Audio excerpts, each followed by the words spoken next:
రాష్ట్రంలో కాంగ్రెస్ ప్రభుత్వం అమలు చేస్తున్న మహిళలకు ఉచిత బస్సు పథకం ఆటో డ్రైవర్ల జీవితాలకు శాపంగా మారింది.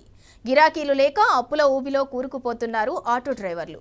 ఇదే పథకాన్ని అమలు చేస్తున్న పక్క రాష్ట్రంలో ప్రభుత్వం ఆటో డ్రైవర్లకు ఏడాదికి 15,000 రూపాయలు పంపిణీ చేస్తోంది. ఇక్కడ ఇస్తామన్న 12,000 హామీని కాంగ్రెస్ ప్రభుత్వం మరిచింది. దీంతో ఆటో డ్రైవర్ల కుటుంబాలు ఇల్లు గడవక ఆర్థిక ఇబ్బందులను ఎదుర్కొంటున్నాయి. ఫైనాన్స్ కంపెనీల్లో అప్పుతో ఆటో తీసుకున్న వారంతా ఇప్పుడు కిస్తీలు కట్టలేక తనువు చాలిస్తున్న ఘటనలు రోజురోజుకు పెరుగుతున్నాయి. గడిచిన 22 నెలల కాంగ్రెస్ హయాంలో దాదాపు 159 మంది ఆటో డ్రైవర్లు ఆత్మహత్య చేసుకున్నారు. పక్క రాష్ట్రం ఏపీలో ఉచిత బస్సు పథకం అమలు వల్ల నష్టపోతున్న ఆటో డ్రైవర్లకు ఏడాదికి 15,000 అందజేస్తున్నారు. కానీ రేవంత్ ప్రభుత్వం ఆటో డ్రైవర్లకు 12,000 ఇస్తామని మేనిఫెస్టోలో ఉదరకొట్టినా ఇప్పటి వరకు దాని ఊసే ఎత్తటం లేదు.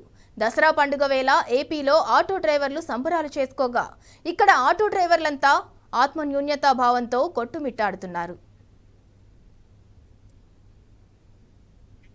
ఒకవైపు ఆటో డ్రైవర్లు ఆర్థిక ఇబ్బందులతో ఆత్మహత్య చేసుకుంటున్నా రాష్ట్ర ప్రభుత్వం ఎలాంటి చలనం లేకుండా వ్యవహరిస్తోందని ఆటో యూనియన్ నేతలు ఆగ్రహం వ్యక్తం చేస్తున్నారు.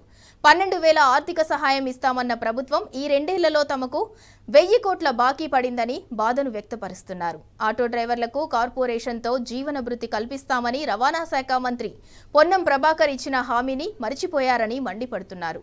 ఇంకా ఎంతమంది ఆటో డ్రైవర్లు చనిపోతే ఈ కఠిన ప్రభుత్వానికి కనికరం కలుగుతుందని నిలదీస్తున్నారు.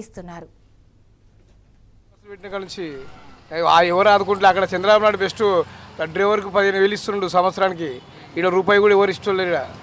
కానీ ఏం చేస్తాం, మాకు తప్పదు, ఇక బతకాలిగా ఎట్లా చూసుకొని ప్రీ బస్సు పెట్టే కానీ మాకు దెబ్బ పడ్డది ఆటో డ్రైవర్లకు బాగా. బీఆర్ఎస్ వాళ్ళకి కేసీఆర్ మంచిగానే మాకు అన్ని డబుల్ బెడ్రూమ్లు అవి మంచిగానే ఇచ్చిండు. పాపం ఆనంద్ మంచిగానే చేసిండు, బాగానే ఇచ్చాడు. అయితే బాగానే చూసుకున్నాడు, గరీబులకు చాలా వరకు బాగానే చేశాడు.